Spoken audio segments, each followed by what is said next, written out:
Hollow Knight est de retour et comme prévu, il explose tous les compteurs. Mais ce qui fascine le plus, c'est que ce jeu n'a pas besoin de graphisme photoréaliste ou d'un budget AAA pour impressionner. Non, sa direction artistique, reconnaissable au premier coup d'œil, en a fait un véritable icône du jeu indépendant.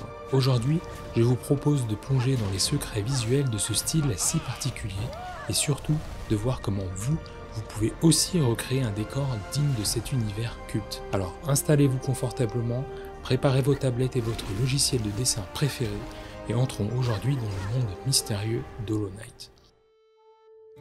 Commençons par les personnages. Ce qui rend Hollow Knight si lisible et agréable à parcourir, c'est le contraste qu'il y a entre les personnages et les décors. Observons Hornet, les ennemis ou encore les boss du jeu. Les personnages sont dessinés avec un contour noir épais comme un ancrage de bande dessinée. Les couleurs sont de simples aplats, souvent clairs et sans texture.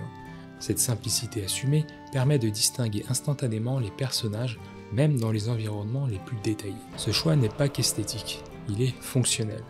Dans un jeu exigeant où chaque mouvement compte, il est essentiel que votre regard identifie immédiatement où vous êtes et ce qui vous menace.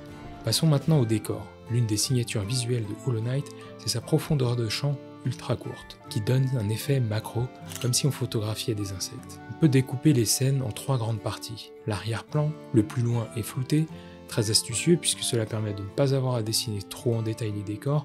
On peut aussi réutiliser certains objets déjà existants, et le flou atténuera l'aspect de répétition des éléments et on n'y verra que du feu. L'avant-plan, lui, est souvent représenté en aplat noir. Les silhouettes d'arbres, de structures, de racines, c'est à la fois un gain de temps en production et un excellent moyen de renforcer l'ambiance oppressante. Et enfin, le plan intermédiaire, le cœur de la scène. C'est ici que se déroule l'action et c'est le seul plan qui mérite d'être riche en détails et contrastes. Pour ajouter de la profondeur, vous pouvez animer les différents calques à des vitesses distinctes. C'est le fameux effet de parallaxe. Simple à mettre en place, il rend immédiatement votre décor vivant sans animation complexe. Mais alors dans la pratique, ça donne quoi? Avant de se lancer dans un décor complet, on va commencer par un objet simple. Ici, j'ai décidé de reproduire ce simple médaillon, donc voici les étapes. Un croquis rapide pour poser la base, puis un ancrage avec une ligne pas trop épaisse,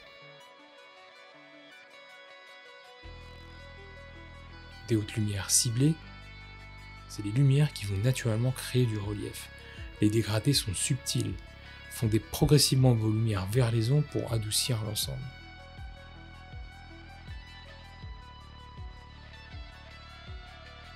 Et enfin, une palette restreinte. Hollow Knight utilise des gammes très limitées et les décors sont souvent bleus ou verts avec quelques lumières chaudes. Ce petit essai simple me permet de bien comprendre les différentes étapes à décomposer pour attaquer le reste. Maintenant passons au décor. Voici comment j'ai procédé étape par étape. Je commence toujours par un sketch très simple. Pas besoin de détails, juste la composition.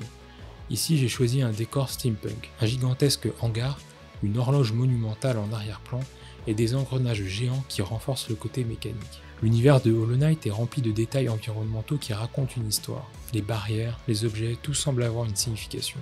J'ajoute donc des éléments ornementaux qui évoquent ce lore pour me rapprocher de l'univers original. Une fois satisfait du croquis, je passe au clean. Cette étape, laborieuse, qui consiste à redessiner tout au propre. Personnellement, j'utilise Clip Studio Paint pour une raison, les calques vectoriels. Ils me permettent d'effacer quand je dépasse mon ancrage avec un seul coup de gomme. Oui, c'est juste pour ça que j'ai lâché Photoshop. Et honnêtement, il n'y a pas de retour en arrière. Puis je remplis chaque plan avec une couleur de base. L'arrière-plan avec une teinte désaturée sombre, l'avant-plan noir et pur, et le plan principal, des teintes plus riches et contrastées, et je m'attaque à mes dégradés. Je multiplie aussi les plans. Entre chaque plan principal, j'ajoute des couches intermédiaires pour donner encore plus de profondeur. Plus vous ajoutez de plans, plus votre scène paraîtra grande. Enfin, j'ajoute Hornet et le boss. Pour le boss, je voulais qu'il corresponde à son environnement.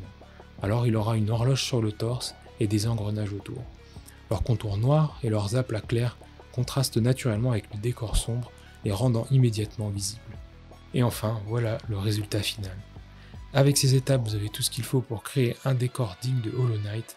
Ce style est fascinant parce qu'il repose moins sur une prouesse technique que sur des choix artistiques réfléchis. Un contraste fort, une palette réduite et une composition qui raconte une histoire. Si ce type de décryptage artistique vous plaît, pensez à vous abonner, à laisser un commentaire et à me dire quel autre jeu vous aimeriez voir analysé. Et moi je vous dis à la prochaine.